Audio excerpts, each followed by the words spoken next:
우리가 하나님을 믿고 산다는 것, 믿는 백성들이 하나님의 은혜 안에서 산다는 것이 무엇입니까? 결국은 하나님을 사랑하고 살아가는 것인데, 그 하나님을 사랑하는 면이, 우리가 위로 하나님을 사랑한다 하지만 그것이 실제 우리 삶 속에서 드러나는 것은 결국 교회라는 공동체 안에서 우리가 서로 사랑하는 것, 그리고 이 세상에 대해서도 우리가 그리스도의 빛을 잃지 않고 살아가는 것, 이것이 하나님을 사랑하고 이웃을 사랑하는 면이라고 생각하고, 그것이 실제로는 한 가지예요. 하나님 사랑입니다. 그것이 공동체 안에서 나타날 때 이웃 사랑으로 나타나는 것이죠. 근데 이웃 사랑이라고 이야기할 때, 이 다양한 사람들이 공존합니다. 세상도 그렇지만 교회 안에도 다양한 사람들이 있습니다. 이 능력 있는 사람과 그렇지 못한 사람, 많이 배운 사람과 그렇지 못한 사람,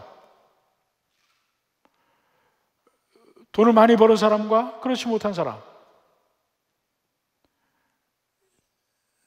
이 체력적으로나 이 겉모습으로 완벽에 가까운 사람, 그렇지 못한 사람, 여러 가지 면에서 이렇게 다양한 면이 존재합니다. 근데 그 중에서도 가장 뚜렷하게 비교가 되는 것이 부자인 사람과 그렇지 않은 사람이에요. 근데 그것을 좀 공통적으로 얘기하면 강한 자와 약한 자의 차이라고 생각을 합니다. 근데 성경은 끊임없이 강한 자가 약한 자를 생각해야 된다고 이야기를 합니다. 그럴지라도 성경은 언제나 모든 사람이 다 모든 면에서 평등해야 된다고 얘기하지는 않아요. 옛날부터 지금까지 부자는 존재했고 가난한 사람은 존재했습니다. 능력도 다 다릅니다. 근데 그 자체를 모든 것 똑같이 하라, 그렇게 이야기는 안 했어요. 공동체는 그 다른 종류의 사람들이 서로 어떻게 사랑할 것인가 하는 면을 이야기를 하는 것입니다. 그것이 야고보서에도 교회 안의 공동체 생활을 정말 하나님 믿는 사람들이, 하나님을 사랑하는 사람들이 어떻게 살아갈 것인가, 바로 이 면에 대해서 말하고 있어요. 근데 그 중에 대표적으로 부자인 사람과 그렇지 않은 사람에 대해서 이야기를 하지만, 여기 모든 면에 강한 자와 약한 자의 면이 함께 들어가 있습니다. 그러면 1절에 보면 먼저 이 부자들에 대한 경고가 먼저 나옵니다. 전체적인 면의 요약본이죠. 얘기하고 싶은 것이에요. 들으라 부한자들아, 너에게 임할 고생으로 말미암아 울고 통곡하라 그랬습니다. 들으라 부한자들아. 이건 일반적으로 모든 부자, 믿지 않는 사람까지 포함해서 부자를 이야기합니다. 그들은 대체적으로 가난한 사람들을 착취했습니다. 그러니까 지나치게 많은 것을 가난한 사람들에게 요구하고, 그들이 힘이 있기 때문에 가난한 사람은 어찌할 수 없습니다. 사실 그 당시 부자는요, 전부 지주였습니다. 많은 땅을 가진 사람이 부자였어요. 그 당시 부를 축적할 방법이 그 논밭밖에 없습니다. 땅밖에 없어요. 지주들이었어요. 그래서 그 땅이 있고 없고가 부자와 가난한 사람을 가르는 기준이에요. 근데 그 면이 그 당시도 있었지만 사실 우리나라도요, 해방 이후까지도 사실은 부자와 가난한 사람의 차이가 극심했습니다. 만약에 우리나라가 세워진 직후에 이 농지개혁법이 없었더라면 우리나라가 어떻게 됐을지 모릅니다. 저희 집안이, 그러니까 그 전까지만 해도 지주의 집안이에요.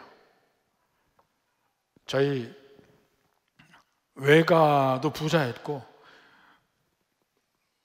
우리 외할머니네가 정말 부자였습니다. 부자였는데 그 농지개혁법으로 해서 전부 그 소작을 짓던 사람들에게 그 땅이 돌아갔거든요. 그 이후로 지금도 보십시오. 이 농촌에 땅이 없어서 가난하게 사는 사람들이 거의 없습니다. 근데 옛날에는 거의 대부분이 남의 땅을 짓는 소작들이었어요. 그 농지개혁법 전에는.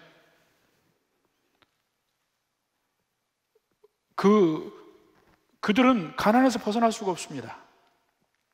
이 가을이 되면 거두잖아요. 이 쌀이고 뭐고 그 거두면 절반을 가져갔습니다. 절반. 그 절반을 가지고 살아야 돼요. 근데 절반을 가지고는 다음 날 봄에 보릿고개를 못 넘습니다. 그럼 또 빌려야 돼. 고리로 빌려야 됩니다. 빌려서 다음 추수 때까지 먹고 살아요.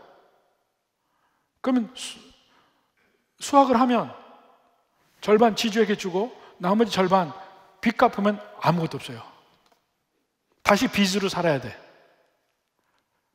그것이 수천 년을 이어온 겁니다, 사실은. 그런 식으로 사는 삶이. 그게 없어진 지가 얼마 안 됩니다. 사실 우리나라의 모든 그 민주주의 국가로의 토대는 바로 그 농지개혁법이라고 저는 생각해요. 그게 안 된 나라가 가장 대표적으로 필리핀이에요. 필리핀은 60년대까지만 해도 우리나라보다 훨씬 잘 사는 나라였어요. 그런데도 그들이 끊임없이 계속 그러한 정치 체제 속에서 갈 수밖에 없는 것이, 독재자 마르코스가 나타나도 그 모든 그 지배 계층이 다 지주들입니다. 반대파, 아키노 다 지주들이에요. 그 사람들끼리 다 해먹는 거예요. 아르헨티나가 왜 이렇게 폭망했느냐? 전부 소수의 지주들이 다 잡고 있습니다. 우리나라는 그걸 벗어났어요. 그러니까 엄청난 사건입니다, 사실은. 그러한 상황, 지주들이 있고 몇몇 안 되는 지주들, 그 밑에 전부 많은 대부분의 사람들이 소작농으로 살던 그러한 그 당시의 삶을 이야기합니다. 근데 예수 믿는 사람들이, 많은 사람들이 바로 그 소작농을 하는 가난한 사람들이었어요. 이들이 너무나 많은 것을 지주들에게 내야 했고, 아무리 일을 해도 그 가난한 삶에서 벗어날 수가 없고 끊임없이 지주들에게 갑질을 당해서 고통을 받는 삶, 이 삶이 전제가 되어 있습니다. 개중에는 믿는 사람 가운데도 그런 사람들이 있기도 하지만, 근본적으로 교회의 사람들에게 야고보가 이야기를 했는데, 들으라 부한자들아 하고 이야기할 때 이 야고보의 마음의 염두에 있는 건 뭐냐면, 현재 물질이 많고 적고를 떠나서 모든 사람들의 마음속에 있는 잘못된 마음, 부자들을 부러워하고 동경하는 마음,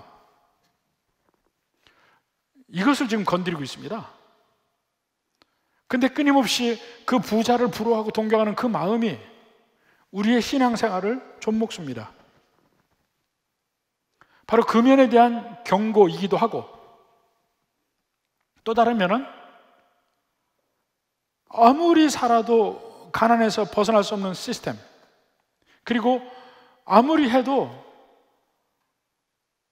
이 부자들이, 지주들이 갑질을 하고 착취를 하게 해도 어떻게 항의조차 할 수 없는 그런 시스템 속에 사는 그 가난한 그리스도인들에게 위로와 소망을 주는 말씀이기도 합니다. 자, 들으라 부한자들아 하고 이야기합니다. 근데 그들에게 너희에게 임할 고생으로 말미암아, 너희에게 임할 고생, 그러니까 지금은 고생하지 않는 거예요. 겉으로 고생하지 않아요. 앞으로 임할 고생이라고 하니까. 그 밑에 깔려있는 전제가 뭐냐면, 부자들은 행복하다예요. 왜 부자들을 부러워합니까? 부자가 되면 행복할 것 같으니까. 부자가 되면 나의 모든 문제가 해결될 것 같으니까. 근데 부자들이 행복한가? 사실 그 세계의 부자들에 대해서 조사한 책이나 이 논문들이 상당히 많습니다. 근데 그 연구한 논문들 중에서 이렇게 보면 과연 부자들이 행복하냐? 이것은 교회 안의 이야기가 아니라 일반적인 면에서 얘기하는 겁니다. 부자들이 행복하냐? 아마 아닐 거라는 거예요. 왜 아니냐면 부자일수록, 여러분 한번 주변을 잘 생각해 보죠. 부자일수록 친구가 없습니다. 부자일수록. 그리고 아주 큰 부자들은 친구가 아예 없어요. 그리고 뭐라고 얘기하냐면 사실 그들은 친구가 필요 없다는 거예요. 아주 부자일수록 한 군데에 뿌리를 내리고 살지 않습니다. 전 세계에 집들이 있어요. 언제는 어디 가고 이렇게 돌아다니면서 살아요. 그러니까 친구가 생길 수도 없고 부자들끼리는 친구도 안 되고 물질적인 것만 있으면 모든 것이 해결되는 그러한 환경에서 삽니다. 그들이 행복할까? 아마 아닐 것이라는 거예요. 제가 대학 다닐 때 우리 과의 전체 인원이 20명이에요. 20명인데 제가 그 중에 한 친구가 제게 빚을 졌어요. 돈의 빚이 아니고 제가 그에게 뭔가 유익함을 줬는데 그래서 그 친구가 이제 제게 잘하고 했습니다. 친하게 지냈는데 그때만 해도 핸드폰이 없잖아요. 전화를 해서 친구를 서로 연결하고 맞아야 되는데 이 친구는 도대체 찾을 수가 없습니다. 재벌집 아들인데 지금도 그 재벌 안에 모든 회사 사장이에요. 왜냐하면 서울 시내 안에 지네 집이 한 5군데인가 돼요. 그래서 그날 저녁에 어디에서 자는지를 몰라. 전화가 안 되니까. 그러니까 어디서 자냐 하면 전날 저녁에 그 친구가 어디에서 술 먹었냐 따라서 자는 집이 그 근처로 그냥 가는 거예요. 그 당시엔 통금도 있고 하니까 여러 군데 전화를 해봐야 그 친구랑 연결해서 뭐 만나기를 하고 약속을 합니다. 근데 그렇게 사는데 별로 행복해 보이지는 않았어요. 왜 그렇게 아무데나 자냐? 이 가정이 자기 아버지가 부인이 몇이요? 자식도 있는데 서로 친한 것 같지도 않아요.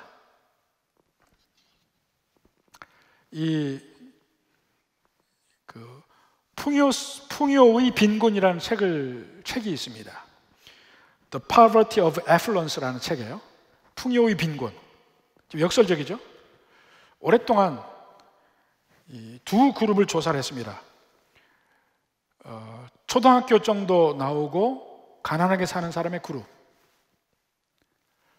교육을 많이 받고 부자인 그룹, 이 두 그룹을 조사를 했는데 그들의 삶의 만족도를 오랫동안 조사를 했는데요, 이 배우지 못하고 가난한 사람의 그룹이 삶에 대한 만족도가 지속적으로 언제나 높았어요. 삶의 만족도가. 그렇다고 삶의 만족도를 높이기 위해서 교육받고 부자인 사람이 다 돈을 없애고 가난해지면 만족할까? 절대로 이거 못 됩니다. 못 가요. 돈이 행복의 기준이 될 수가 없고, 그 다음에 지금 여기서 이야기하는 것이 부자들아 너희가 지금 행복하냐 아니냐 그걸 묻는 게 아닙니다. 행복하다고 많이 느껴요. 삶의 만족도가 더 높아질 수 있습니다. 근데 여기서 이야기하는 초점은 현재 돈이 많은 사람들에게 행복하냐 아니냐 묻는 게 아니고 하나님 앞에 바르냐 그렇지 않냐를 묻고 있는 겁니다. 우리는 대개 행복한 삶을 추구하잖아요. 근데 여기서는 그게 아닙니다. 하나님 앞에 바르냐. 성경에 선한 부자들이 나옵니다. 그러니까 부자인 자체를 공격하는 건 아니에요.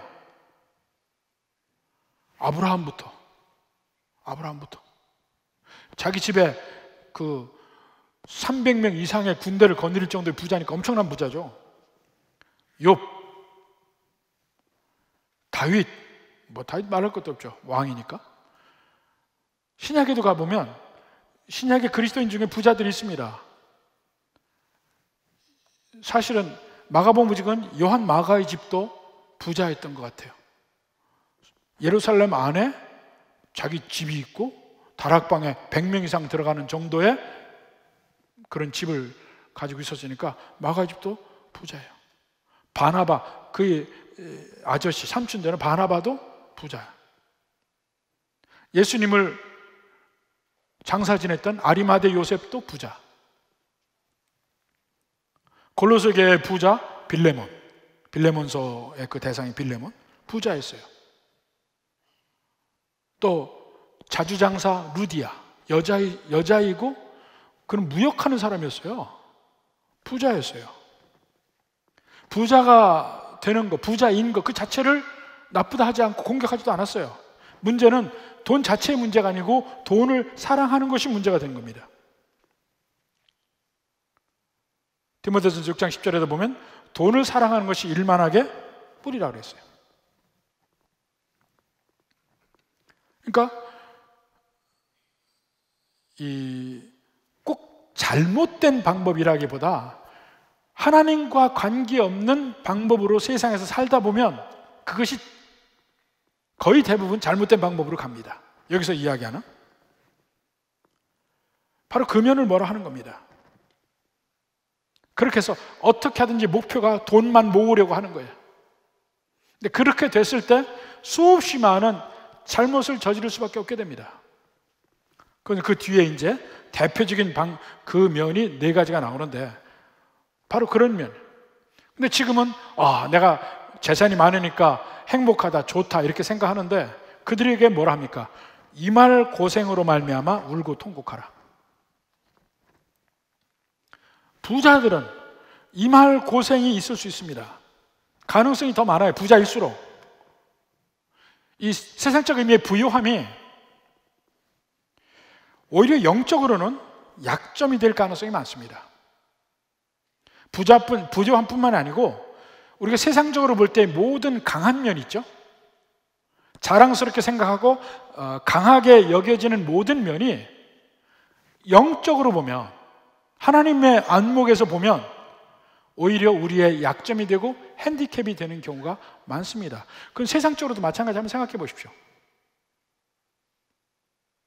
점점 내가 돈이 많아지면 어떤 사람이 내게 다가올 때 아무런 편견이 없이 사귀기가 쉽지가 않아요. 저 친구가 내 돈 보고 가까이 오는 거 아닌가? 이런 의심이 생겨요. 친구 사이가 쉽지 않습니다. 근데 가난한 사람은 옆에 오는 사람 마음 편하게 받아들일 수 있어요.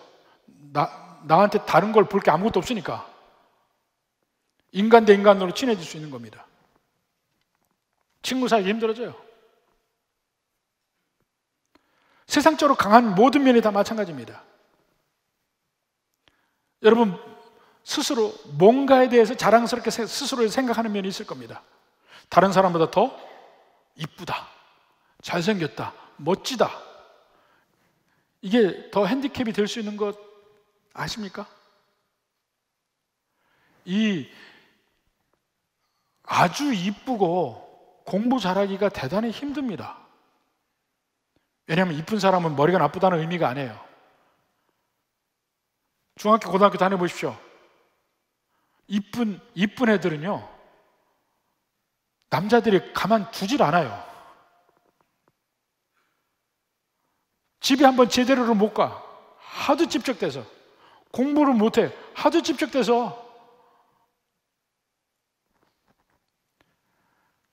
키 크고 힘센 친구들 공부하기 힘들어요. 옛날에, 지금은 좀 명수가 적던데, 옛날에 60명, 70명 이렇게 앉던 자리에서 키 큰 애들은 다 제일 뒤에 앉아서요, 칠판 잘 보이지도 않아. 거기서 무슨 공부를 되겠어요? 제가 정말 감사한 거는, 어려서 제가 일찍 학교 들어간 것도 있지만 몸이 작아서 앞에서 세 줄 그 뒤로 가본 적이 없어요. 앞에 앉았으니까 자연히 칠판에 집중이 잘 되죠. 뒤에 가서 앉으면 집중이 안 됩니다. 앞에. 키 크다고 힘세다고 자랑할 게 아닙니다. 힘세다고 자랑하면요 꼭 싸울 일이 생겨요. 싸울 일이. 힘이 없어 봐요. 싸울 일 없습니다. 내가 먼저 포기하고 마니까. 세상의 강함이 사실은 그게 약점이 됩니다. 그걸 의지하니까. 그게 오히려 하나님을 믿는데 걸림돌이 될 일이 굉장히 많아요. 그중에 가장 대표적인 게 재물입니다. 많이 있고 없고의 차이. 근데 성경에서는 계속 돈이 많은 것에 대한 그 부자의 위험성을 끊임없이 경고하고 있습니다. 마태복음 6장 24절부터 봅시다. 한 사람이 두 주인을 섬기지 못할 것이니 혹 이를 미워하고 저를 사랑하거나 혹 이를 중히 여기고 저를 경히 여김이라. 너희가 하나님과 재물을 겸하여 섬기지 못하느니라. 근데 이 재물이라는 말이 바로 마태복음 6장에 보면 이 재물이 맘몬이라고 나오는데요, 이 재물의 신 이름도 맘몬이에요.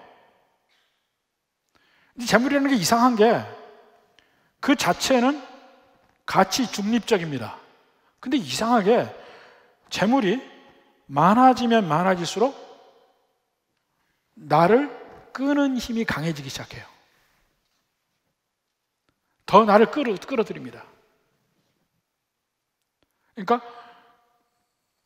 다른 세상의 강한 면도 마찬가지입니다. 점점 그것이 크면 클수록 그게 나를 더 끌어들여요. 그래서 재물이 많아지는 것과 비례해서 내 신앙이 함께 크지 아니하면 이 재물이 나를 먹어버립니다. 그거 잘 생각해 보십시오. 우리가 1,000원 벌을 때는요, 1,000원 벌을 때는 11조 100원 하기 쉽습니다. 그러니까 돈을 작게 버는 사람이 11조 할 가능성이 훨씬 많아요. 근데 1,000원 버는 사람이 100만 원을 벌면 10만 원 11조 하기가 어려워집니다. 이 사람이 1,000만 원을 벌면 100만 원 11조 하기가 더 어려워집니다. 참 이상해요. 어차피 10%인데 더 많이 10배, 100배 주셨으면 더 감사해서 더 많이 드려야 될 것 같은데 아니에요. 묘하게 재물은 나를 넘어뜨리는 힘이 있습니다. 내게 재물이 많아지면 많아질수록 그게 비례해서 믿음이 커가지 않으면 꼭 재물이 나를 엎어버립니다.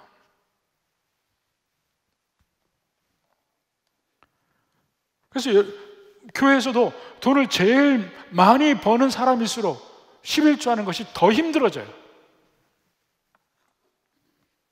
재물이 그런 거예요.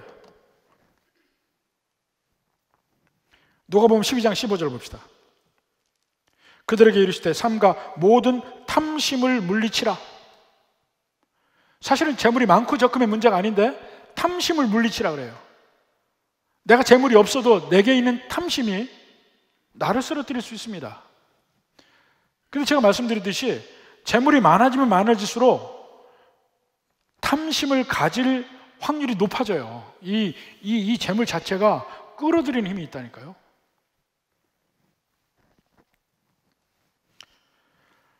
마가복음 10장 22절부터 보면, 마가복음 10장에 보면 부자 청년의 이야기가 나옵니다. 예수님 앞에 나가죠. 내가 무엇을 하여 구원 얻을 수 있으리까? 그러면서 나는 모든 계명을 어려서부터 다 지켰나이다. 예수님 뭐라 합니까? 내게 한 가지 부족한 것이니 내 재물을 다 팔아 가난한 사람에 주고 너는 나를 따르라 그럽니다. 그때 부자 청년이 뭐라 합니까? 마가복음 10장 22절. 그 사람은 재물이 많은 고로 이 말씀으로 인하여 슬픈 기색을 띠고 근심하며 가니라. 재물이 많은 고로, 재물이 아마 적었으면 예수님 따라갔을지 몰라요. 재물이 많은 기로. 25절 봅시다. 낙타가 바늘귀로 나가는 것이 부자가 하나님 나라에 들어가는 것보다 쉬우니라. 부자일수록 그게 힘들어진다는 거예요. 제가 우화적으로 설명할게요. 낙타를 바늘길에 끼워보십시오. 낙타가 크면 클수록 더 힘들어지겠지? 그 바늘귀가 얼마나 큰지 모르겠습니다만, 더 부자일수록, 더 큰 부자일수록 천국 가기가 더 힘들어집니다. 그 만몬의 힘이 그렇다는 거예요. 이 부유함에 의지하면 할수록 천국은 점점 멀어져 갑니다. 이 물질에 노예되는 것, 바로 그 문제를 이야기합니다. 그러니까 돈이 많을수록 더 땡겨가는데, 근본적으로는 그 물질을 사랑하고 돈을 사랑하는 그 마음이 하나님과는 반대고 천국과도 반대입니다. 왜냐하면 점점 그 물질이 주는 편안함, 평안함, 안락함, 즐거움, 자유함, 물질이 자유함을 줘요. 물질이 자유함을 줍니다. 내가 돈이 없으면 어디 놀러 가지를 못해요. 어디 갈 수가 없어요. 돈이 좀 생기면 이제 자전거 타고 갔어요. 돈이 더 생기면 이제 자동차 타고 갑니다. 이제 좀 여유가 있으면 휴가도 갈 수 있어요. 조금 더 돈이 많으면 해외로 갑니다. 조금 더 돈이 많으면 더 멀리 가고 더 오래 가고 할 수 있어요. 자유함이 점점 커지는 거예요. 거기에 맛을 들이면 물질에 코가 꿰는 겁니다. 거기 넘어가면 씨 뿌리는 자의 비를 보세요. 열매 맺지 못하는 땅 중에 한 땅이 뭐냐? 그 재물의 염려 때문에 열매 맺지 못하는 면이 나옵니다. 마가복음 4장 19절 보십시다. 세상의 염려와 재물의 유혹과 기타 욕심이 들어와 말씀을 막아 결실하지 못하게 된다. 세 번째 땅이거든요. 재물의 유혹. 근데 한번 맛보면 그 유혹에 점점 넘어가는 거예요. 그래서 들으라 부한 자들아, 너희에게 이 말 고생으로 말미암아 울고 통곡하라. 재물에 점점 가까이 가다 보니까 천국이 멀어져서 결국은 나중에 심판의 길을 가게 된다는 것이죠. 근데 그냥 부한 자들아 이야기하면 왜 부자인 것이 문제인가 이렇게 생각을 합니다. 바로 그래서 그 뒤에 그 부자들이 흔히 하는 네 가지 일에 대해서 이야기합니다. 여러분이 거기에 걸리지 않는지 한번 보시기 바랍니다. 제일 첫 번째 문제, 부자들은 내 재물이 썩어나도 쌓아놓습니다. 그게 문제, 첫 번째. 자, 2절부터 3절 초반부터 봅시다. 너희 재물은 썩었고 너희 옷은 좀 먹었으며 너희 금과 은은 녹이 슬었다. 이 플로리다에서 71살 되는 할머니가 영양실조로 죽었어요. 혼자 죽었어요. 그래서 그 집을 가보니까 집이 엉망이야. 음식은 항상 얻어먹었고 옷은 구세군에서 그냥 주는 옷을 가서 입고 그렇게 힘들게 어렵게 살다가 결국 영양실조로 죽었거든요. 집에 갔더니 그야말로 엉망이에요. 그 집을 다 청소를 하는데 거기서 의외로 열쇠가 2개가 나왔어요. 열쇠가 2개. 보니까 은행의 금고 열쇠야. 그래서 그 열쇠를 가지고 그 은행 금고를 열어봤습니다. 2곳에 증권, 채권, 현금 이렇게 해서 수십만 불씩이 있었어요. 2개를 합해보니까 100만 불이 넘어요. 그러니까 우리 돈으로 10억이 넘는 돈이 그 할머니에게 있었어요. 근데 그걸 못 쓰고 영양실조로 죽었어요. 그걸 못 쓰고. 근데 우리는 그 정도의 차이는 있지만 우리 다 그런 게 있습니다. 이걸 보면서 저도 한번 생각을 해봤습니다. 했더니 오늘 처음으로 이제 여름옷 다 지나가고 겨울옷을 입었어요. 요즘에는 양복도 춘추가 안 나와. 그냥 동복 아니면 하복이에요. 덥습니다. 하복 좀 입으면서 느끼는데 제 약점이기도 한데 벗어날 수 없는 게 옷이 있잖아요. 그 중에 제일 나쁜 걸 입습니다. 제일 나쁜 걸 입어요. 참 벗어날 수가 없어요. 그럼 제일 좋은 옷은 거의 안 입어요. 정말 꼭 입는, 여기는 꼭 입어야 된다, 이런 때 빼놓고는 안 입게 돼요. 병이죠. 근데 여러분 중에서도 저하고 똑같은 병 걸린 사람 많아 보니까 제일 나쁜 거 골라 입어요. 그리고 하루 중에도 보면 제일 많이 입고 있는 옷이 뭐냐면 제일 허름하고 나쁜 옷을 입고 있어요.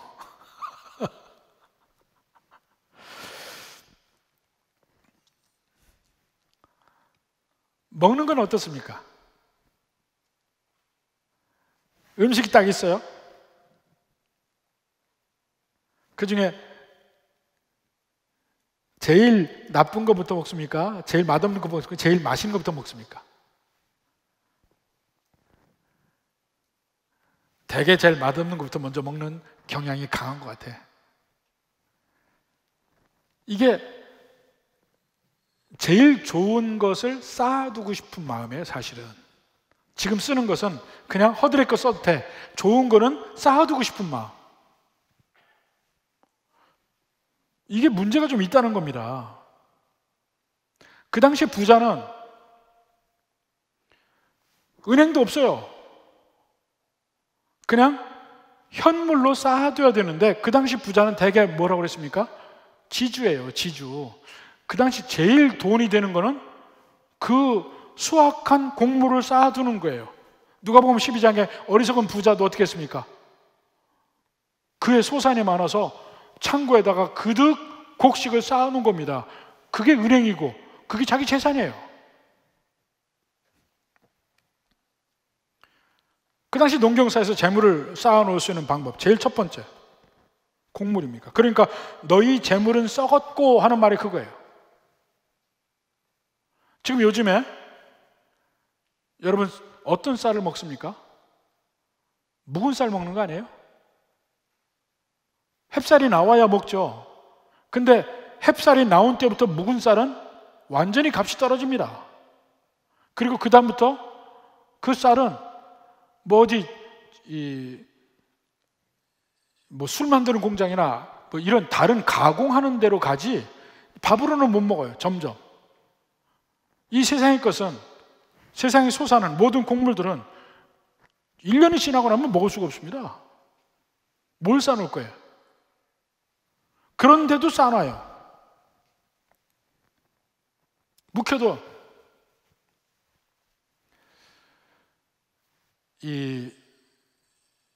요즘에 주부들이 참 많이 편해졌습니다. 옛날에 비하면.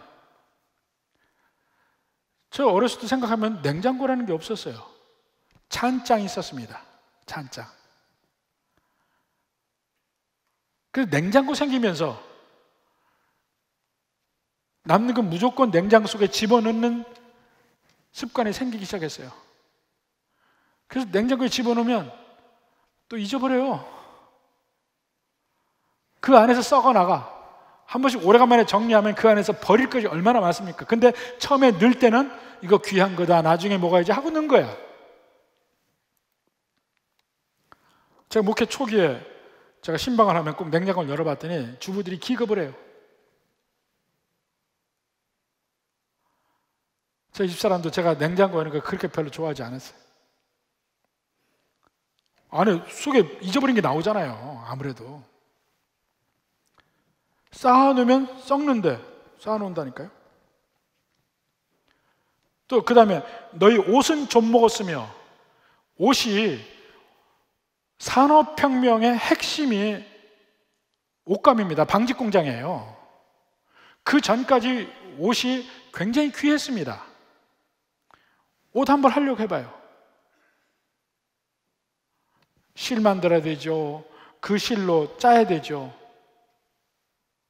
수제를 할 때 대단히 힘이 많이 드는 거예요. 그러니까 옷 한 벌이 굉장히 귀했습니다. 근데 부자들은 옷이 많죠. 지금처럼 생각해서는 안 됩니다. 전에 한번 보니까 이 북한 사람들이 남한의 드라마를 보면서 문화적 충격을 대단히 많이 받는데요. 그래서 그런가 그랬더니 전혀 엉뚱한 곳에서 문화 충격을 받는 것을 제가 발견했습니다. 그게 뭐냐면, 그냥 우리는 그냥 하는 일이에요. 근데 북한 사람들이 뭐에 충격을 받았냐면, 막 거기 나오는 스토리가 문제가 아니고 집안에 있던 사람이 나가면서 옷을 갈아입는 거 보고 놀란 거야. 나갈 때 옷을 갈아입고 나가는 거 보고 놀란 거예요. 원래는 그런 일이 없거든요. 여러분, 여러분 어려서 살 때 생각해 보십시오. 집안에 입던 옷을 가지고 밖에 나갈 때 다 동네 다니면 다 똑같은 옷 입고 다녔잖아요. 근데 요즘은 안 그래요. 다 갈아입고 나가요. 북한에서 그걸 보고 충격받는 거예요. 갈아입을 옷이 있다니. 근데 이게 옷도요, 오래 두면 좀이 먹어요. 여름 한철 잘 지나가 봐요. 좀 먹어요. 못 입어요. 그런데도 귀하다고 둔다니까. 요즘은 더군다나 옷 하는 사람들이 계속 유행을 바꿔가지고 아무리 오래 둬도 나와서 입고 보면은 촌스러운 옷이 돼버리니까 못 입는 게 그런 일이 많아요 보니까. 저는 굳건하게 10년 된 옷, 20년 된 양복도 저는 아직도 입고 있습니다. 그렇지만 좀이 먹어요. 그 다음에 금과 은, 이건 없어지는 게 아니죠. 변하는 게 아니죠. 녹이스럽다고 얘기해요. 역시 이것조차도 일시적인 거라 이겁니다.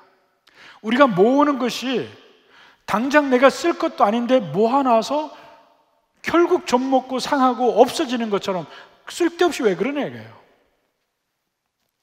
그들이 오히려 변해서 3절 후반부에 이 녹이 너에게 증거가 되며 불같이 너희 살을 먹으리라. 너희가 말세에 재물을 쌓았도다. 무슨 말입니까? 말세에 재물을 쌓았다. 이 말세라는 것은 결국 없어질 세상인데 재물을 쌓았다. 이 재물 자체가 말세에는 없어질 것인데 그거 뭐하러 쌓아놓냐 이게.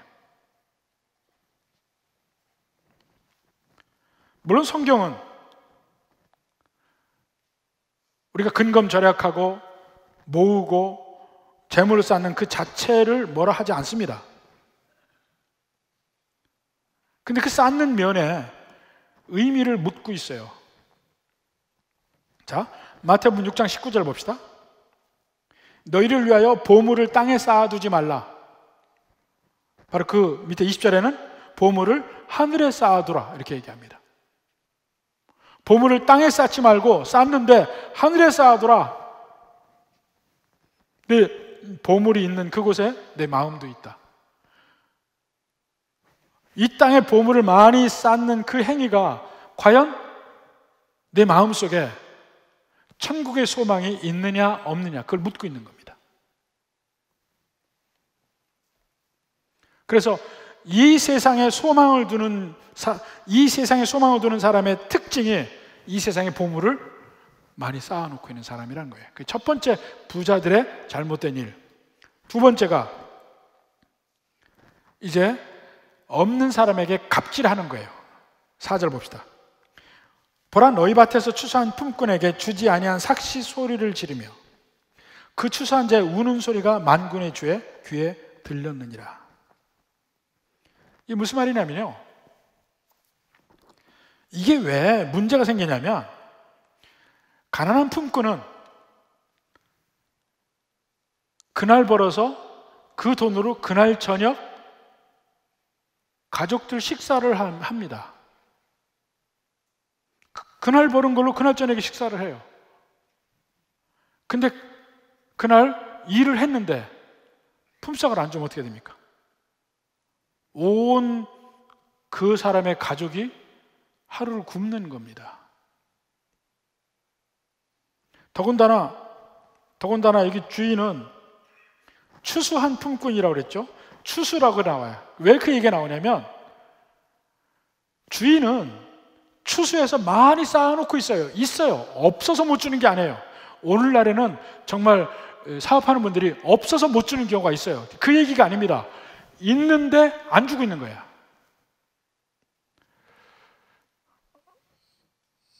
제가 이렇게 가난한 적은 없지만, 제가 우리 아버지 때문에 항상 참 많은 걸 느끼게 해서 참 감사해요. 우리 아버지. 저희 아버지 지갑에는 항상 제가 어려서 기억하는 게, 아버지 지갑에는 항상 한 100만 원 정도가 있었어요. 언제나 아버지 지갑에 돈 떨어지는 일이 없었어요.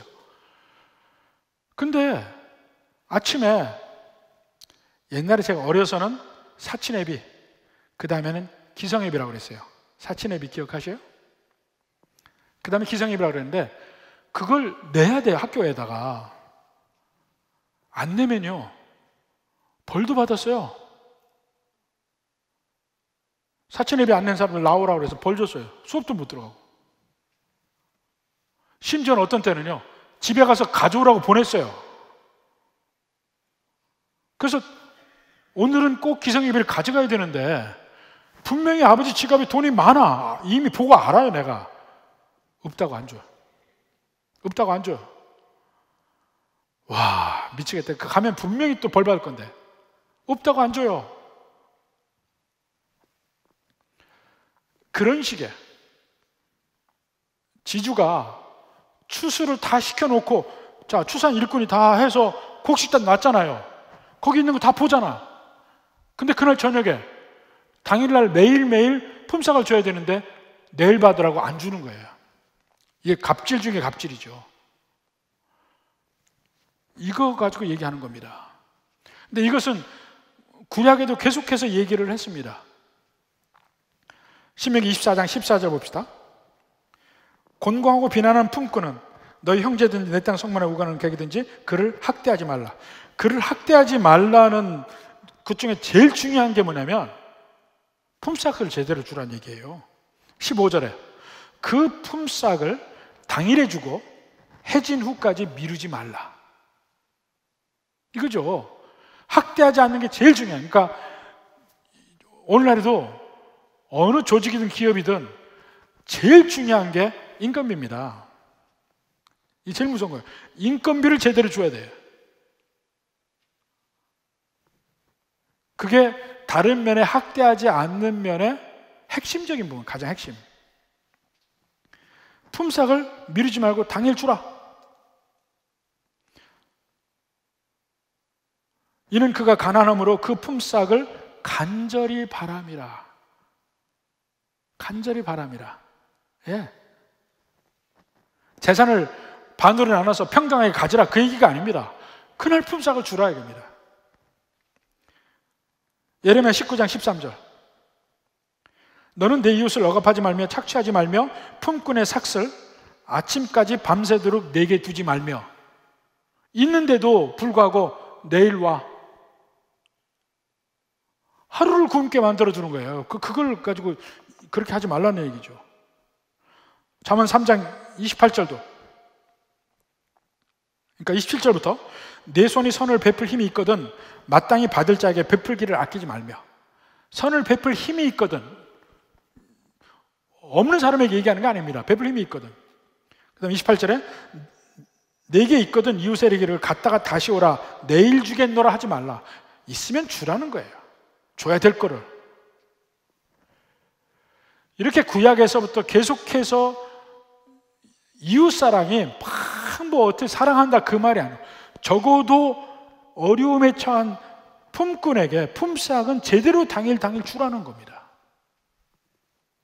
그럼에도 불구하고 신약시대에도 그 일은 계속해서 있어 왔어요.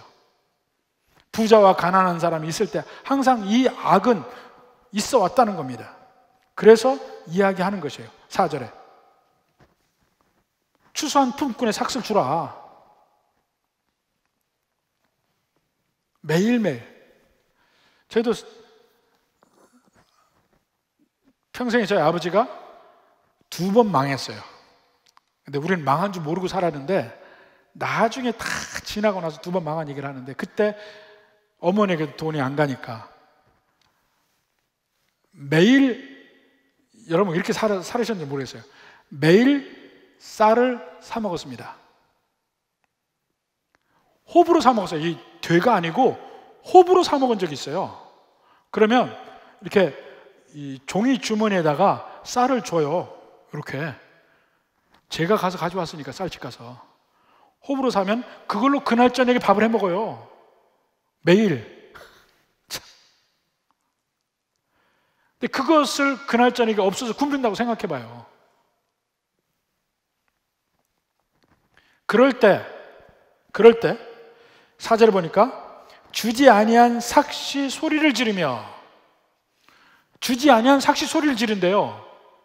이 표현이 뭐하고 비슷하냐면 창세기 4장에 보면 가인이 아벨을 죽이잖아요. 그럴 때 아벨의 피가 소리를 지릅니다. 4장 10절, 창세기 4장 10절.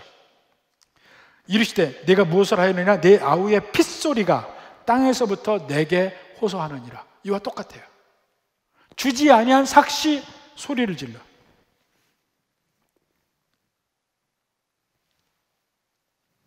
그게 하나님의 귀에 들어가요. 만군의 하나님의 귀, 모든 것을 다스리시는 그 하나님의 귀까지 주지 아니한 품꾼의 삭시 소리를 질러요. 무서운 얘기입니다, 사실. 근데 너무나 많은 경우에 부자들이 그렇게 하고 산다는 거예요. 그렇게 갑질을 하고 마음대로 휘두르고. 세 번째 부자들의 잘못, 사치와 방종입니다. 5절에 봅시다. 너희가 땅에서 사치하고 방종하여 살육의 날에 너희 마음을 살찌게 하였도다. 사치와 방종, 이게 돈에 대해서도 얘기했지만 이게 중독성이 있습니다. 사치, 방종이. 돈이 많아질수록 사치와 방종이 극에 달해요. 방종이 뭡니까? 내가 하고 싶은 대로 하고 사는 거예요. 내가 살고 싶은 방식대로 살고, 내가 얻고 싶은 거는 얼마든지 얻고, 돈이 많으니까, 권세가 있으니까 마음대로 하고 사는 거예요. 근데 이 방종이 전도서에서 이야기하는 우리가 하나님이 내게 주신 모든 분복을 누리며 즐기며 사는 것과 뭐가 차이가 날까요? 믿는 백성들에게 굉장히 중요하죠. 전혀 즐기지 말라는 거냐? 그건 아니에요. 누리고 즐기고 살라고 그래요. 그럼 방종과 차이가 뭐냐고요? 방종은 끝없는 자유함을 추구하는 겁니다. 하나님 안에서 누리는 것과 방종의 차이, 여러분 정말 중요합니다. 이 차이를 아는 것이. 에덴 동산을 생각해 보면 알아요. 에덴 동산은 하나님이 인간에 주시는 기쁨의 상징이에요. 동산에 있는 모든 나무의 실과는 내가 먹되, 그는 그 당시 경작할 필요도 없어요. 그냥 하나님이 주신 것을 먹고 사는 거예요. 거기가 에덴이라는 곳입니다. 헬라어로 파라다이스예요. 근데 그 에덴을 누리는 조건 중에 하나가 뭐냐면 동상 중앙에 있는 선악을 알게 하는 나무의 실과는 먹지 않는 거예요. 그것을 지키는 한 나머지를 다 누릴 수가 있어요. 이것이 하나님의 은혜 안에 누리는 삶을 축약적으로 이야기합니다. 방종은 뭐냐? 방종은 그걸 먹는 거야. 그걸 먹는 게 방종이에요. 그러니까 원래 누리던 에덴 동산을 쫓겨나죠. 여러분, 모든 내게 주어진 시간, 하나님께 내게 주어진 시간 즐기며 누리며 살아요. 그러나 하루의 첫 시간, 일주일의 첫 시간 하나님께 드리는 것을 잊지 말아요. 먼저 하나님께 예배 드리는 시간을 잊지 않고 그것만은 지켜요. 그러면 나머지 시간 하나님의 복이 있을 것입니다. 물질도 제일 먼저 여러분이 지켜야 될 거는 11조를 확실히 내십시오. 즐거운 마음으로 내는 마음이 돼야 됩니다. 11조 확실히 내십시오. 11조를 내고 안 내고 차이가 뭐냐면 11조를 안 낼 때는 내 건 다 내 거야. 내 맘대로. 모든 물질을 보는 관점이 내 중심으로 봅니다. 여기서 말하는 부한 자의 모든 잘못이 그 안에 다 포함되어 있어요. 내가 원하는 거 쌓아놓고 내 것이 아까워서 마땅히 줘야 될 것도 안 주고 늦게 주고 내가 하고 싶은 대로 다 하고 살아요. 그게 방종이에요. 11조를 먼저 하나님 거라고 당연히 알고 드려보십시오. 그러면 나머지 4개 있는 10의 9를 보는 관점이 틀려져요. 이게 꼭 11조 드려야 된다, 그것뿐만이 아닙니다. 관점이 달라져요. 이것이 내 것, 내가 해서 내가 번 것이라는 마음이 없어지기 시작해요. 하나님이 내게 은혜로 주신 것이라는 관점이 생기기 시작해요. 저절로. 관점이 생기기 시작하면 이 물질을 관리하고 물질을 쓰는 방향도 저절로 우선순위가 정해지고 지혜도 생기고 해야 될 것과 안 해야 될 것이 저절로 생기기 시작합니다. 구체적으로 이걸 하라 하지 마라 할 필요가 없어요. 생깁니다. 그래서 물질들은 지혜도 생기고, 그 다음에는 내가 힘써서 모은 내 것이 아니잖아요. 하나님이 거저 주신 거잖아요. 그러니까 베풀기도 쉬워지기 시작해. 그 다음에는 베푸는 것도 쉬워져요. 여기서 말하는 대로 안 살 수가 있어요. 이것이 진정한 의미에서 하나님 안에서 누리는 삶입니다. 반드시 하나님을 인정하는 그 어떤 것이 있어야 됩니다. 내가 다 하지만, 다 할 수 있지만 내가 하나님을 믿기 때문에 절제하는 그 무엇인가는 반드시 있어야 합니다. 그게 하나님 안에서 누리는 거고, 그게 없다면 그건 방종이에요. 여기서 이야기하는 방종. 내 삶에서, 내 시간이나 물질이나 모든 면에서 내가 하나님을 인정하는 삶을 사는가, 출발점이 11조라니까요. 그 다음에 11조에서 끝나지 않아요. 나머지 모든 돈을 가지고 사용하는 면에서도 하나님을 인정하는 면이 보여지기 시작해. 그 이후로. 또 마지막 부자들의 잘못될 수 있는 게 뭐냐면 살인까지 나옵니다. 살인. 6절에 보니까 너희는 의인을 정죄하고 죽였으나 그는 너에게 대항하지 아니하였느니라. 대항 못하죠. 여기서 살인은 직접적으로 칼로 죽였다는 의미가 아닙니다. 법적 살인. 가장 대표적인 예로는 그들의 생계 수단을 빼앗는 것. 불의하게 빼는 것.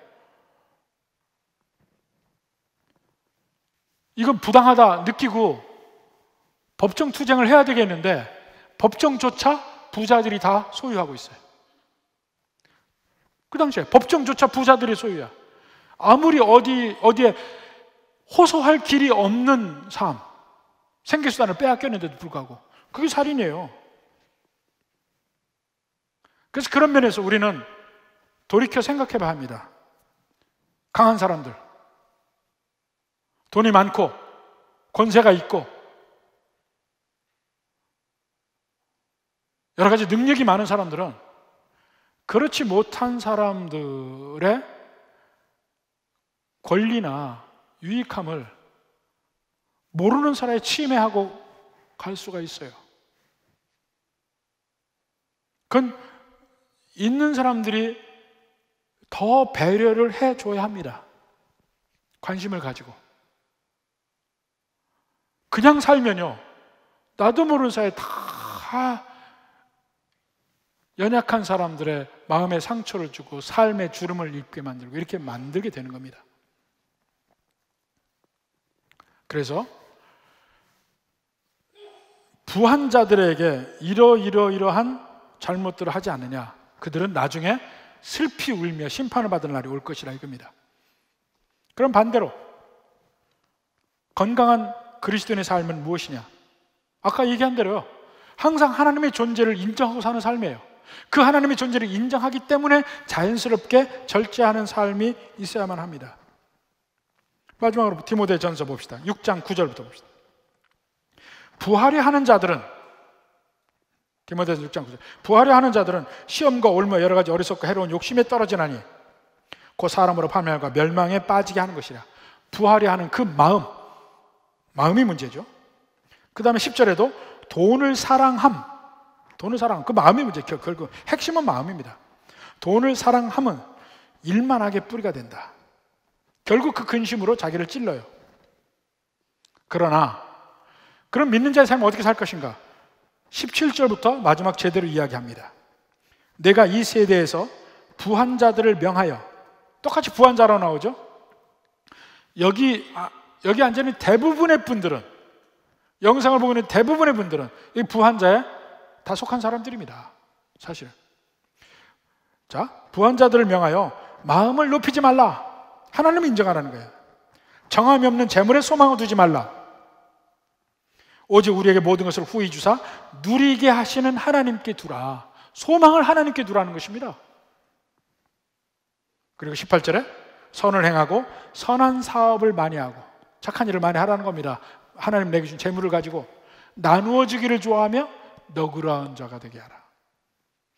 디모데에게 이렇게 가르치라고 얘기합니다. 우리는 그렇게 돼야 되겠습니다. 이게 우리의 목표가 돼요. 이 출발점이 물질에 관해서는 11절부터 출발한다니까요. 하나님이 내게 거저 주신 것이라는 개념이 있어야 이렇게 됩니다. 사실 물질에 관하면은 2박 3일 4박 5일 얘기해도 할 말이 계속 있을 겁니다만 오늘은 여기서 끝내겠습니다. 오늘은 부디 다시 한번 깊이 생각하시고, 또 요즘에 예배의 좋은 점이 뭐냐면 예배를 교회 오시고 그 이후에도 유튜브 보면 얼마든지 다시 볼 수 있습니다. 다시 보고 느껴보십시오. 주님의 은혜가 우리 모든 성도들에 함께 하기를 축원합니다.